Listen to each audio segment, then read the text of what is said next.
Feeling overwhelmed and stretched too thin? With work invading your home life and vice versa? It's time to reclaim control and restore balance. Imagine prioritizing yourself, mastering stress management, and finding a clear path through the chaos. I've crafted the perfect course to help you navigate burnout, reconnect with your core values, and regain a sense of peace. Are you ready for a fresh start? You can learn more about the Burnout Buster Blueprint at my website, leahlittlebrown.com.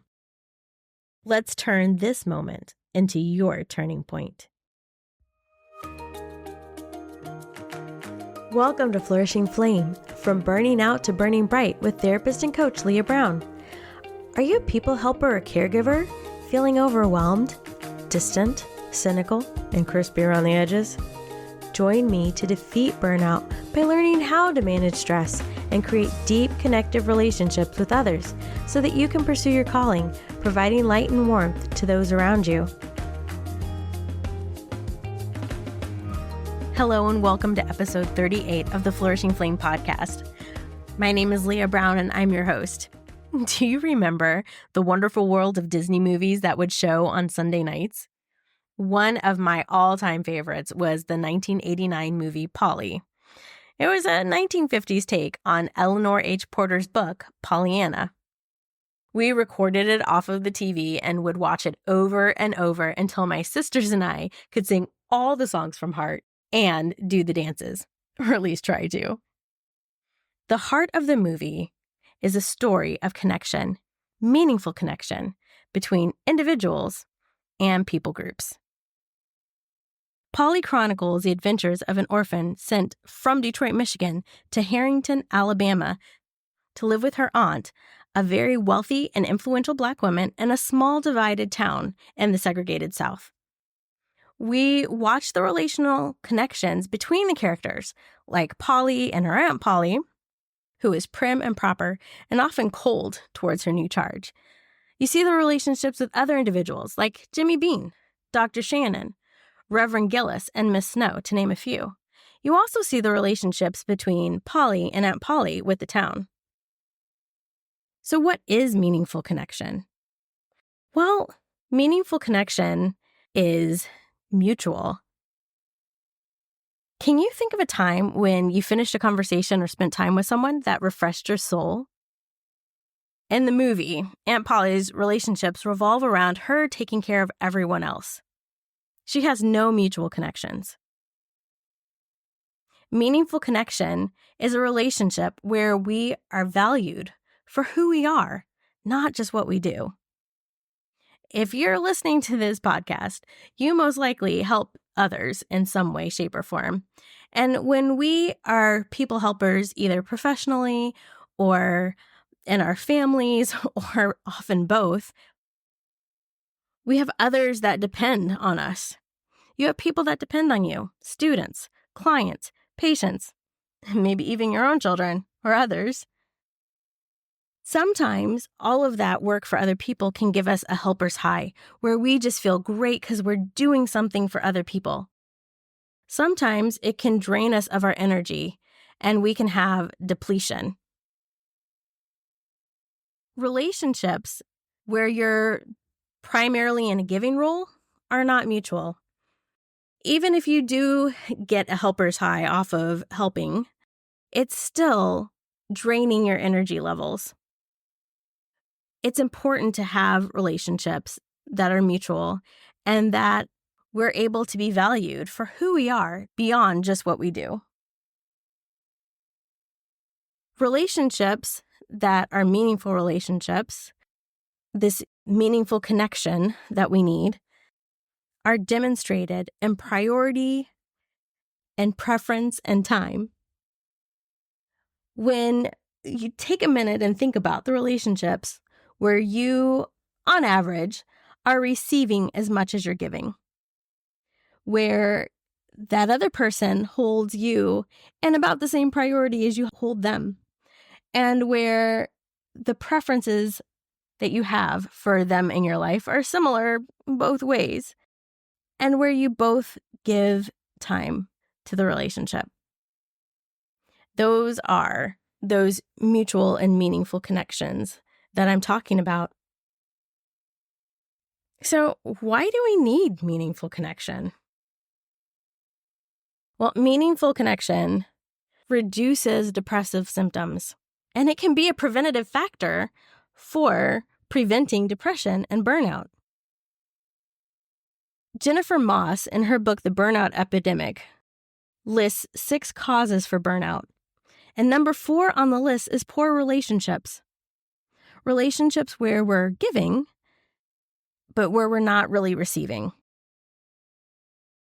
We are social beings, and this is part of taking care of yourself, is having relationships with people who also care about you. If we're always the ones taking care of others, then we have to be on all the time. We don't have an opportunity to truly relax and be ourselves. So for those of you who have seen Polly, you remember when Dr. Shannon was talking to Aunt Polly about how her taking care of everyone had changed her, that she could no longer let her hair down and be herself and relax, but that she had to be on all the time and had to take care of everything and everyone all the time. Now, this can look different depending on personality, which we've talked about in several episodes, and maybe even look different because of acting skills. But we can reach the point while still looking like we're able to relax and have fun. We aren't really relaxing or having fun because we're always on and always having to look out for and take care of everything for everyone. Why do we need meaningful connection? Well, it's part of a well-lived life, and it helps us to grow as people.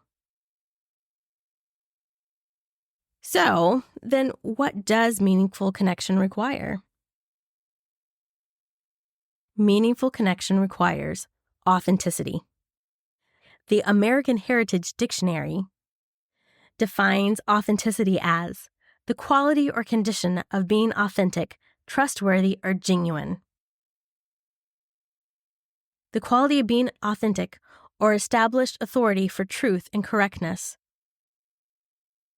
Genuineness, the quality of being genuine or not corrupted from the original. It also requires vulnerability. Dictionary.com defines vulnerability as willing to show emotion or to allow one's weakness to be seen or known. I was really struck when I was looking up vulnerability in different dictionaries to see how many dictionaries reflect vulnerability as something that we would really see as negative. But in this case, vulnerability is a positive because it allows us to let someone know what's going on with us in a way where we're seen and known and able to be encouraged or assisted when necessary. Another thing that we need for meaningful connection is observation. Observant in the American Heritage Dictionary is defined as having or showing keen perceptiveness, being perceptive, diligent in observing a law, custom, duty, or principle, and taking notice, attentively, watchful, carefully attentive.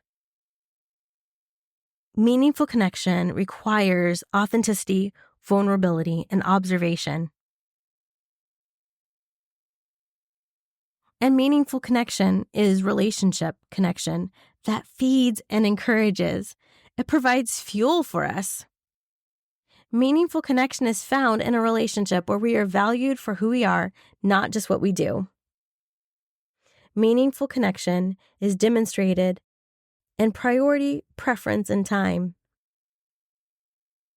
I don't want to spoil the movie for you, so I won't tell you too much more. But let's just say that by the end of the movie, there are connections that are grown and developed that make a difference, not just in our main characters' lives, but it makes a difference in the community as a whole. Because as we have meaningful connections with others, it actually helps us in those other relationships where we're the ones that are being the givers. When we are having these meaningful connections, then it causes us to have fuel for our personal fires, for our personal passions in serving others. So I just want to really encourage you. We're going to keep talking about meaningful connections over the next few episodes, but I wanted to kind of set the stage so that we can go into the next few episodes really expectant and excited to see what it is that we need so that we can add some kindling to our flame and burn brightly as we're doing for others those things that we're passionate about. Until next time, take care. Thank you for joining me today. If this episode added kindling to your flame, please leave a review and pass it on to a friend who could use some encouragement. You can connect with me and find additional resources at leahlittlebrown.com. Now go forth and burn in all your brilliance.